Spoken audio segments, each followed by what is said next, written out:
आधी रात को यहाँ पर चुम को टारगेट कर रही थी बिग बॉस के घर के अंदर ईसा, लेकिन उसके ही चाल में उसको फंसाते हुए करणवीर मेहरा नजर आया और काफी स्मार्ट यहाँ पर दोस्तों सबक सिखाया है। ऐसा तो क्या कुछ दोस्तों हो गया आधी रात के लाइव में बात है पूरी खबर। उससे पहले छोटी सी रिक्वेस्ट है कि वीडियो को लाइक करके कमेंट सेक्शन में अपना ओपिनियन जरूर बताइए कि आपका इस पे क्या टेक है। दोस्तों आप किसको सपोर्ट करते हैं, ईसा को या फिर चुम को? सभी लोग कमेंट करके अपनी राय हमें जरूर बताइएगा। दरअसल दोस्तों बिग बॉस के घर के अंदर यहाँ पर लाइव फीड के अंदर करणवीर मेहरा और दोस्तों यहाँ पर चुम बातचीत कर रहे होते हैं कि नॉमिनेशन कैसा गया है, कैसा वो मतलब सोच रहे थे, वही किया है कि नहीं उन लोगों ने, इन पे डिस्कशन हो रहा होता है। तभी यहाँ पर जो है ईसा आती है और उसको यहाँ पर जो है चुम और यहाँ पर करणवीर बैठे हुए रहते हैं, ये लोग बातचीत कर रहे होते हैं। बेसिकली ये लोग जो इनडायरेक्ट कन्वर्सेशन में इन्वॉल्व होते हैं, जहाँ पर करणवीर मेहरा को लेकर के यहाँ पर जो है अविनाश अपनी स्टैंड को क्लियर कर रहा होता है विवियन के साथ। मतलब बेसिकली दोस्तों बहुत खिचड़ी हो रही होती है वहाँ पे।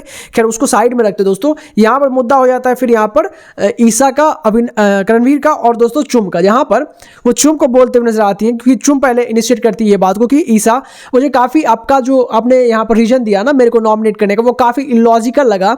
जो चीज आप खुद करते हो और आप उसको डिफेंड करते हुए नजर आते हो, आप उसी चीज के लिए मेरे को नॉमिनेट कर रहे हो। इसका मतलब साफ मालूम चलता है कि आपको अभी तक इतने दिन हो गए घर के अंदर और लेकिन आपको अभी तक यहाँ पर 2 महीने से ज्यादा हो गए, बट आपको अभी तक नहीं मालूम है कि आपको गेम किस तरह से खेलना है, किसको यहाँ पर कैसे पॉइंट्स रखने हैं, या फिर आपके पास एक स्ट्रॉन्ग ओपोनेंट नहीं है जिसके लिए मतलब स्ट्रॉन्ग ओपोनेंट तो आपके लिए सारे हैं, बट एक स्ट्रॉन्ग आपके पास रीजन नहीं है उसको यहाँ पर जो है हटाने का। इससे मालूम चलता है कि आप गेम में तो हैं लेकिन आपको मालूम नहीं चल रहा है कि यहाँ पर गेम कैसे हो रहा है। बस आप यहाँ पर मौजूद हो, एक टिके हुए हो, यहाँ पर आपका उसमें कुछ इन्वॉल्वमेंट नहीं है, आपका कुछ वहाँ पर लगा नहीं है कि आप कैसे वहाँ पर टिके हो, आप बस टिकने के लिए टिके हुए हो।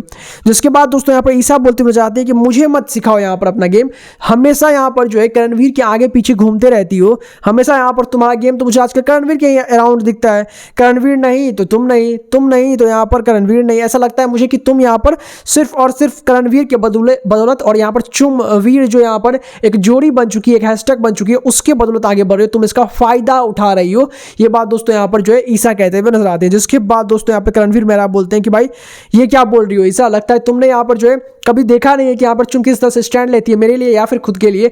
वो कभी भी, एक तो पहली बात ये घर के अंदर दूसरी या तीसरा बार है जब यहाँ पे हैशटैग चुमवीर की बात हुई है, लेकिन इसमें से 2 बार जो है यहाँ पर गेस्ट नहीं किया है और 1 बार तुमने खुद कर दिया है।